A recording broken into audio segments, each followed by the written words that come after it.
Pemirsa, pemberian bantuan Rp2 juta per kepala keluarga atau KK untuk Hari Raya Keagamaan tetap berjalan.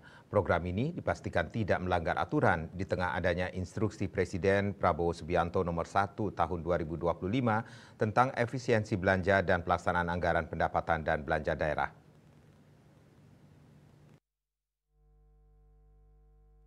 Bupati Badung Wayan Adi Arnawo mengatakan bantuan yang diberikan sejalan dengan upaya pemerintah dalam membantu masyarakat menghadapi beban ekonomi saat hari besar keagamaan.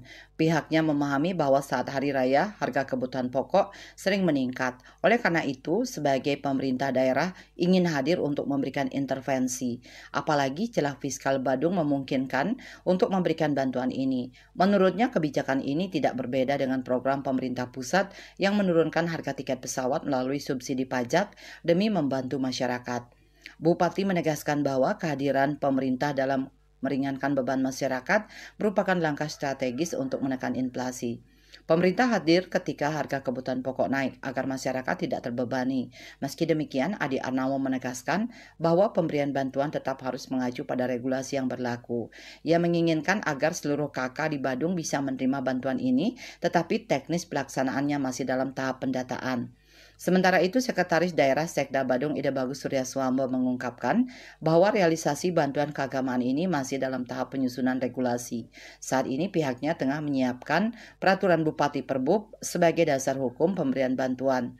Suryaswambo menjelaskan bahwa penerima bantuan harus memenuhi sejumlah persyaratan, di antaranya memiliki penghasilan kurang dari 5 juta per bulan, bukan ASN, TNI maupun Polri, serta berKTP Badung dan berdomisili minimal 5 tahun di wilayah tersebut dengan surat keterangan dari kepala lingkungan setempat. Program bantuan ini menjadi salah satu janji politik Adi Arnawo dan Bagus Alit Sucipta Adi Cipta saat kampanye. Dengan adanya regulasi yang jelas, diharapkan bantuan ini dapat tepat sasaran dan bermanfaat bagi masyarakat Badung yang membutuhkan. Dengan berbagai langkah ini, Pemka Badung memastikan bahwa bantuan Rp2 juta saat Hari Raya tidak menyalahi aturan dan tetap sesuai dengan prinsip efisiensi anggaran yang dicanangkan pemerintah pusat. Parwato Bali Pos melaporkan.